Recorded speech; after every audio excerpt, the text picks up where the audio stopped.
Golden rule is very very important. ಇದನ್ನು ನೀವು ಯಾವುದೇ exam, not only just PC ಅಥವಾ CRDR, it is also for PSI, KAS and even UPSC also. 70 to 80 questions ಅಂದರೆ ಬುಕ್ಕಿಂದನೇ ಬರೋದು, ಹೌದಾ?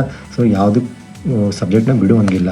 Previous year questions ಯಾಕೆ ನಾವು ಓದಬೇಕು ಅಂತಂದರೆ, ಮೋಸ್ಟ್ ಆಫ್ ದ ಟೈಮ್ ಅಂದರೆ 20 to 30 ಕ್ವಶನ್ಸ್ ಎವ್ರಿ ಕ್ವಶನ್ ಪೇಪರಲ್ಲಿ ರಿಪೀಟ್ ಆಗೋ ಚಾನ್ಸಸ್ ಇರುತ್ತೆ. ಹಾಗೆ ಅವ್ರು ಬೇಕಾದ ಮ್ಯಾಗ್ಝಿನ್ ತೊಗೊಳಕ್ಕೆ 7 to 8 ಕ್ವಶನ್ ಕವರ್ ಆಗಿರುತ್ತೆ. ಇನ್ನು 2 to 3 questions usual not cover. ಇವಾಗ ನೀವು ಆ 2 ಕ್ವಶನ್ ಸಲುವಾಗಿ ಮತ್ತೊಂದು ಸೋರ್ಸ್ ಓದ್ತೀನಿ ಅಂದರೆ ತಪ್ಪು. PC ಎಕ್ಸಾಮ್ಗೆ ಏನು ಓದಬೇಕು, ಹೇಗೆ ಓದಬೇಕು, ಅಥವಾ ಕಮ್ಮಿ ಟೈಮಲ್ಲಿ ಜಾಸ್ತಿ ಔಟ್ಕಮ್ನ ಹೇಗೆ ತೆಗಿಬೇಕು, ಆಮೇಲೆ 70 ಈಸಿ ಕ್ವಶನ್ನ ಯಾವ ಥರ ಟಾರ್ಗೆಟ್ ಮಾಡಬೇಕು, ಆ್ಯಂಡ್ ಸಮ್ ಗೋಲ್ಡನ್ ರೂಲ್ಸ್ ಯಾವ ಥರ ಇದೆ, ಇವೆಲ್ಲನೂ ನೋಡೋಣ. ಅದಕ್ಕಿಂತ ಮುಂಚೆ ಈ ಎಕ್ಸಾಮ್ ಪ್ರೊಸೆಸ್ಸಲ್ಲಿ ಯಾವ ಥರ ಇರುತ್ತೆ ಅಂದರೆ, ಎಷ್ಟೋ ಜನರಿಗೆ ಟೈಮು ಮತ್ತು ಎನರ್ಜಿ ಎಲ್ಲ ಇರುತ್ತೆ, ಆದರೆ ಹೋಗೋ ದಾರಿ ಗೊತ್ತಿರಲ್ಲ. ಆ್ಯಂಡ್ ಎಷ್ಟೋ ಜನರಿಗೆ ದಾರಿ ಗೊತ್ತಾಗಿರುತ್ತೆ, ಆದರೆ ಹೋಗುವಂಥ ಟೈಮು ಎನರ್ಜಿ ಅವ್ರ ಹತ್ರ ಇರಲ್ಲ. ಈ ವಿಡಿಯೋದಲ್ಲಿ ನಾವು ಒಂದು ಒಳ್ಳೆ ದಾರಿ ಬಗ್ಗೆ ಡಿಸ್ಕಸ್ ಮಾಡೋಣ. ಆ್ಯಂಡ್ ಎವಿಡೆನ್ಸ್ ಏನಂತಂದರೆ, ನನ್ನ ಎಷ್ಟೋ ಜನ ಫ್ರೆಂಡ್ಸು ಈ ಎಕ್ಸಾಮ್ ಆಲ್ರೆಡಿ ಕ್ಲಿಯರ್ ಮಾಡಿದ್ದಾರೆ. ಸೊ ಅವ್ರ ಜೊತೆ ಎಲ್ಲ ಡಿಸ್ಕಸ್ ಮಾಡಿದ ಮೇಲೆ ನಾನು ಈ ವಿಡಿಯೋ ಮಾಡ್ತಾಯಿರೋದು. ಆ್ಯಂಡ್ ಈ ವಿಡಿಯೋ ಇಷ್ಟ ಆದರೆ, ಸ್ಟ್ರಾಟಜಿ ಇಷ್ಟ ಆದರೆ ನೀವು ಇದನ್ನು ಫಾಲೋ ಮಾಡಿ. ಇಲ್ಲ ಅಂತಂದರೆ ನಿಮಗೆ ಮೊದಲು ಯಾವುದು ಇಷ್ಟ ಇತ್ತಲ್ಲ, ಅಂದರೆ ನಿಮಗೆ ಸ್ಟ್ರಾಟಜಿನ ಕರೆಕ್ಟ್ ಅನಿಸಿರುತ್ತಲ್ಲ, ಅದನ್ನು ನೀವು ಫಾಲೋ ಮಾಡಿ. ಸೊ ಇಲ್ಲಿ ಮ್ಯಾಂಡೇಟರಿ ಅಂತ ಯಾವುದೂ ಇರಲ್ಲ. Start the process. Welcome to knowledge transfer with Santosh.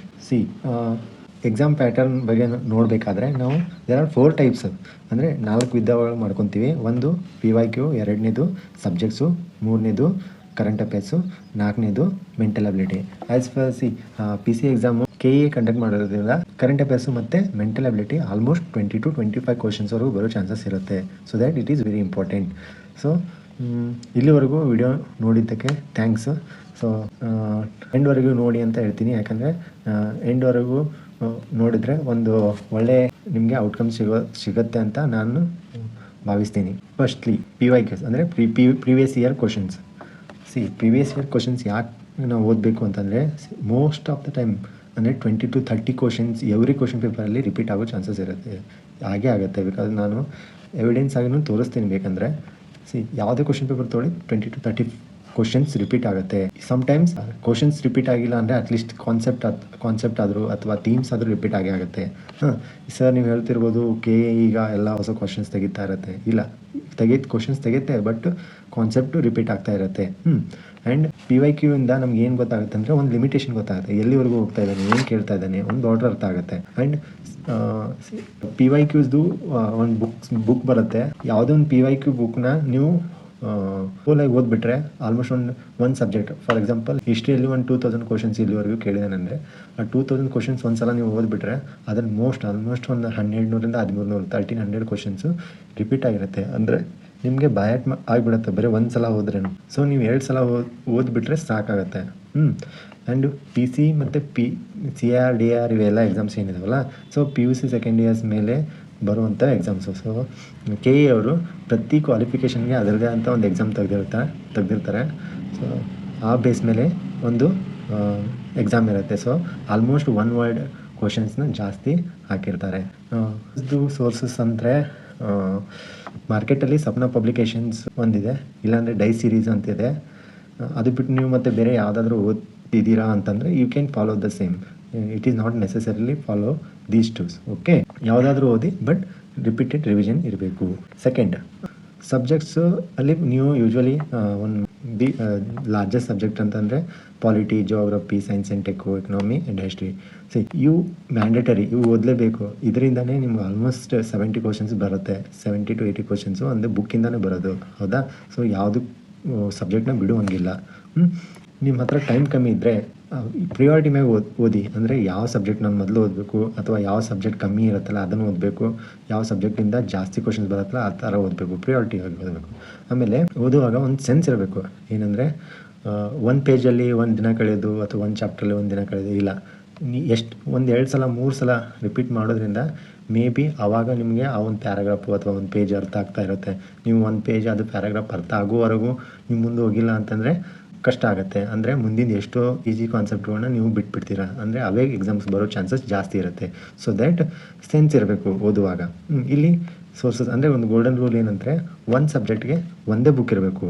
ನೀವು ಒಂದು ಸಬ್ಜೆಕ್ಟ್ಗೆ 2 ಬುಕ್ಕು 3 ಬುಕ್ಕು ಓದಿದರೆ ವೇಸ್ಟ್ ಅದು. ಅಂದರೆ ಟೈಮ್ನೂ ವೇಸ್ಟು, ನಿಮ್ಮ ಎನರ್ಜಿನೂ ವೇಸ್ಟು, ಆಮೇಲೆ ಏನೂ ಅರ್ಥ ಆಗಿರಲ್ಲ. ಜಾಸ್ತಿ ರಿವಿಷನ್ ಮಾಡಿದಷ್ಟು ಜಾಸ್ತಿ ಮಾರ್ಕ್ಸ್ ಬರುತ್ತೆ. ಥರ್ಡ್ ಬಂದುಬಿಟ್ಟು ಕರೆಂಟ್ ಅಫೇರ್ಸ್. ಕೆ ಎಲ್ಲಿ ಇವಾಗ ಜಾಸ್ತಿ ಆಲ್ಮೋಸ್ಟ್ 15 ಕ್ವಶನ್ಸ್ವರೆಗೂ ಕರೆಂಟ್ ಅಫೇರ್ಸ್ದೇ ಆಗ್ತಾ ಇದ್ದಾನೆ. ಇಲ್ಲಿ ನೀವು ಪಿ ಸಿ ಎಕ್ಸಾಮ್ಗೆ ಲಾಸ್ಟ್ 6 ಮಂತ್ವರೆಗೂ ಓದಿ. ಇಲ್ಲ ನಿಮಗೆ ಇನ್ನೂ ಟೈಮ್ ಇದೆ, ಇನ್ನೂ ನನ್ನ ಹತ್ರ ಟೈಮ್ ಇದೆ, ಆರಾಮ ಓದ್ಬೋದು, ಎಲ್ಲ ಸಬ್ಜೆಕ್ಟ್ ಮುಗಿದಿದೆ ಅಂತ ಅಂದಾಗ ಇನ್ನೊಂದು 2 ಮಂತ್ ಎಕ್ಸ್ಟ್ರಾ ಎಡಿಷನ್ ಮಾಡ್ಕೊಳ್ಳಿ. ಅಂದರೆ ಒಂದು 8 ಮಂತ್ವರೆಗೂ, ರೌಂಡ್ ಫಿಗರ್ 8 ಮಂತ್ವರೆಗೂ ಸೊ ನೀವು ಮಾಡಿದ್ರೂ you can cover whole things.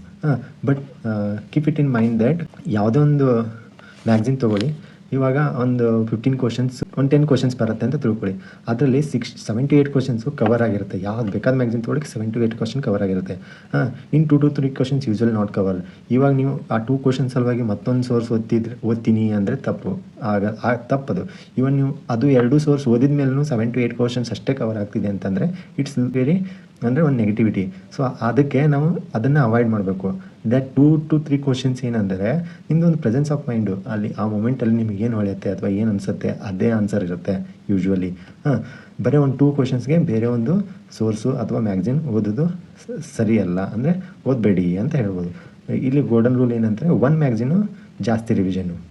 Lastly main important ಅಂದರೆ ಕೆ ಎದವ್ರದ್ದು ಇವಾಗ ಆಲ್ಮೋಸ್ಟ್ 12-15 ಕ್ವಶನ್ಸ್ವರೆಗೂ ಹೋಗ್ತಾ ಇದ್ದಾನೆ. ಬಟ್ ಮೆಂಟಲ್ ಎಬಿಲಿಟಿಯಲ್ಲಿ ಹೆದರೋ ಅವಶ್ಯಕತೆ ಇಲ್ಲ. ಏನಂದರೆ 10th ನೀವೇನು ಓದಿರ್ತೀರಲ್ಲ, ಆ ಮ್ಯಾಥ್ಸ್ ಬ್ಯಾಕ್ಗ್ರೌಂಡಿಂದನೇ ನೀವು 5 to 6 ಕ್ವಶನ್ಸ್ ಆರಾಮಾಗಿ ಹೋಗಿ ಹಾಕ್ಬೋದು. ಬರೀ ನೋಡಿದರೆ ಆನ್ಸರ್ಸ್ ಬರುತ್ತೆ. ಆದರೆ ಇನ್ನೊಂದು ನೀವು ಯಾವುದೋ ಒಂದು ಸೋರ್ಸ್ ಓದಿದ್ದೀರಾ ಅಥವಾ ನಿಮ್ಮ ಹತ್ರ ಒಂದು ನೋಟ್ಸ್ ಇದೆ, ಏನೋ ಕ್ಲಾಸ್ ಕೇಳಿದ್ದೀರಾ ಅಂತಂದರೆ ಇನ್ನೊಂದು 3 to 4 ಕ್ವಶನ್ಸ್ ನೀವು ಆ್ಯಡ್ ಮಾಡ್ಬೋದು. ಅಂದರೆ ಎಕ್ಸ್ಟ್ರಾ ಅಂದರೆ ಒಂದು 5 ಕ್ವಶನ್ಸ್ ಡೈರೆಕ್ಟ್ ಬರುತ್ತೆ, ಒಂದು 3 to 4 ಕ್ವಶನ್ಸ್ ಸೋರ್ಸಿಂದ ಬರುತ್ತೆ, ಒಂದು 10 ಕ್ವಶನ್ಸ್ವರೆಗೂ ಮಾಡ್ಬೋದು. ಇನ್ನೊಂದು 2 to 3 ಕ್ವಶನ್ಸ್ ಉಳಿಯುತ್ತೆ ಅವಾಗ ಒಂದು ಸ್ವಲ್ಪ ಡಿಫಿಕಲ್ಟ್ ಲೆವೆಲ್ ಜಾಸ್ತಿ ಇರುತ್ತೆ.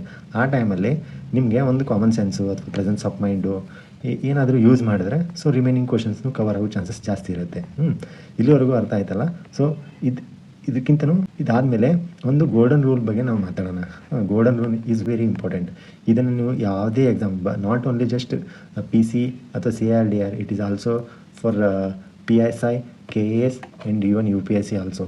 ಸೊ ಏನು ಗೋಲ್ಡನ್ ರೂಲ್ ಅಂತಂದರೆ, ಯಾವುದೇ ಒಂದು ಸಬ್ಜೆಕ್ಟ್ ಇರಲಿ, PYQ ಇರಲಿ ಅಥವಾ ಏನೇ ಒಂದು ಕರೆಂಟ್ ಅಫೇರ್ಸ್ ಇರಲಿ, ಫಸ್ಟ್ ರಿವಿಷನ್ ಎಷ್ಟು ಸಾಧ್ಯ ಆಗುತ್ತೆ ಅಷ್ಟು ರಿವಿಷನ್ ಮಾಡಲೇಬೇಕು. ರಿವಿಷನ್ ಮಾಡಿಲ್ಲ ಅಂತಂದರೆ ನೀವು ಇಲ್ಲಿವರೆಗೂ ಏನು ಓದಿರ್ತಾರಲ್ಲ ಎಲ್ಲ ವೇಸ್ಟ್. ಅದು ಎಕ್ಸಾಮ್ ಟೈಮಲ್ಲಿ ನಿಮ್ಗೆ ನೆನಪೇ ಬಂದಿಲ್ಲ ಅಂತಂದರೆ ಆ ಬುಕ್ಕು ಓದಿದ್ರು ವೇಸ್ಟು, ಏನು ಓದಿದ್ರು ವೇಸ್ಟು. ಓಕೆ.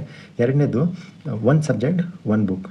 ಒಂದು ಸಬ್ಜೆಕ್ಟ್ 3 ಬುಕ್ಕು 4 ಬುಕ್ಕು ಓದ್ತೀನಿ ಅಂದರೆ it is not possible and it is unworthy. ಅಂದರೆ ಅದು ಅವಶ್ಯಕತೆಯೇ ಇರಲ್ಲ, ಅದು ನಿಮಗೆ ಔಟ್ಕಮ್ಸೇ ಸಿಗಲ್ಲ. ಓಕೆ. ಆಮೇಲೆ ಥರ್ಡ್ ಈಸ್ ವೆರಿ ಇಂಪಾರ್ಟೆಂಟ್. ಏನಂತಂದರೆ ಗೊತ್ತಿರತ್ತಲ್ಲ ಕ್ವಶನ್ಸು, ಆ ಕ್ವಶನ್ಸು ನೀವು ಯಾವತ್ತೂ ತಪ್ಪು ಮಾಡಬಾರ್ದು. ಎಲ್ಲಾದರೂ ತಪ್ಪು ಮಾಡಿದರೆ ನೀವು ಆ ಒಂದು ಕಾಂಪಿಟೇಷನ್ ಎಡ್ಜ್ ಅಂತ ಇರತ್ತಲ್ಲ, ಅಲ್ಲಿಂದ ಎಷ್ಟು ದೂರ ಹಿಂದೆ ಹೋಗ್ತೀರ ಅಂದರೆ ಭಾಳ ದೂರ ಹೋಗ್ತೀರಾ. ಸೊ ದ್ಯಾಟ್ ಎಲ್ಲರೂ ಕರೆಕ್ಟ್ ಮಾಡೋ ಕ್ವಶನ್ಸು ನೀವು ಯಾವತ್ತೂ ತಪ್ಪು ಮಾಡಬಾರ್ದು. ಅಂದರೆ ನಾನು ಹೇಳಿದ್ದು PYQs 20 to 30 ಕ್ವಶನ್ಸ್ ಬರುತ್ತೆ ಅಂತ ಹೇಳಿದೆ ತಾನೇ. ಆ 30 ಕ್ವಶನ್ಸಲ್ಲಿ ನಿಮ್ಮದು ಯಾವತ್ತೂ ಒಂದು ಕ್ವಶನ್ ತಪ್ಪಾಗಿರಬಾರ್ದು. ಆ 30 ಕ್ವಶನ್ ಫುಲ್ ಮಾಡಿದರೆ ನೀವು ಯಾವತ್ತೂ ಕಾಂಪಿಟೇಷನಲ್ಲಿ ಮೇಲೇ ಇರ್ತೀರಾ.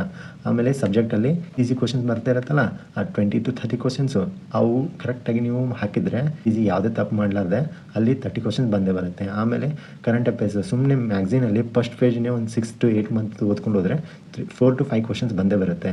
ಆಮೇಲೆ ಮೆಂಟಲ್ ಎಬಿಲಿಟಿಯಲ್ಲಿ ಡೈರೆಕ್ಟ್ ಸುಮ್ಮನೆ ನೋಡಿದ್ರೂ ಒಂದು 5 to 2 ಕ್ವಶನ್ಸ್ ಬರುತ್ತೆ. ಸೊ ನಾವು ಆಲ್ಮೋಸ್ಟ್ ಒಂದು ಎಲ್ಲ ಕ್ಯಾಲ್ಕುಲೇಟ್ ಮಾಡಿದಾಗ ಒಂದು 65 to 70 ಕ್ವಶನ್ಸು ನಾವು ಆರಾಮಾಗಿ ಹಾಕ್ಬೋದು. ಬಟ್ ಏನಂತಂದರೆ ರಿವಿಷನ್ ಮಾಡಬೇಕು. ಜಾಸ್ತಿ ಟೈಮು ಕರೆಂಟ್ ಅಫೇರ್ಸು ಮತ್ತು ಮೆಂಟಲ್ ಎಬಿಲಿಟಿಗೆ ಕೊಡುವಂಗಿಲ್ಲ. ಅಂದರೆ ಸರ್ ಲಾಸ್ಟ್ 30 days ಇದೆ, ಫುಲ್ ಕರೆಂಟ್ ಅಫೇರ್ಸ್ ಓದ್ಬಿಡ್ಲಾ? ತಪ್ಪದು. ಯಾಕಂದರೆ 75 to 80 ಕ್ವಶನ್ಸು ನಿಮ್ಮದು ಸಬ್ಜೆಕ್ಟ್ಸ್ಗಳಿಂದ ಬರೋದ್ರಿಂದ ಸೊ ನೀವು 80% ಆಫ್ ಟೈಮ್ ನೀವು ಸಬ್ಜೆಕ್ಟ್ ಕೊಡಬೇಕು.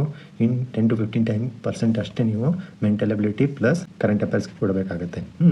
ಸೊ ಇಲ್ಲಿವರೆಗೂ ಕೇಳಿದ್ದಕ್ಕೆ ಧನ್ಯವಾದ. ಕನ್ಕ್ಲೂಷನಲ್ಲಿ ಏನು ಹೇಳ್ಬೋದು ಅಂದರೆ, success is not just knowledge but also a smart work. So ನೀವು ನನ್ನ ಹತ್ರ ನಾಲೆಜ್ ಇದೆ ಅಂತ ಹೇಳಿ ಎಕ್ಸಾಮ್ ಕ್ಲಿಯರ್ ಮಾಡೋಕ್ಕಾಗಲ್ಲ. ಸೊ ಅದರದ್ದೊಂದು ದಾರಿ ಇರುತ್ತೆ, ಆ ದಾರಿನ ನೀವು ಹುಡುಕಬೇಕು, ಅದನ್ನು ಫಾಲೋ ಮಾಡಬೇಕು. ಓಕೆ. ಇಲ್ಲಿವರೆಗೂ ಇದು ವಿಡಿಯೋ ನಿಮಗೆ ಇಷ್ಟ ಆಗಿದರೆ ಅಥವಾ ಈ ಸ್ಟ್ರಾಟಜಿ ಇಷ್ಟ ಆಗಿದರೆ ಫಾಲೋ ಮಾಡಿ.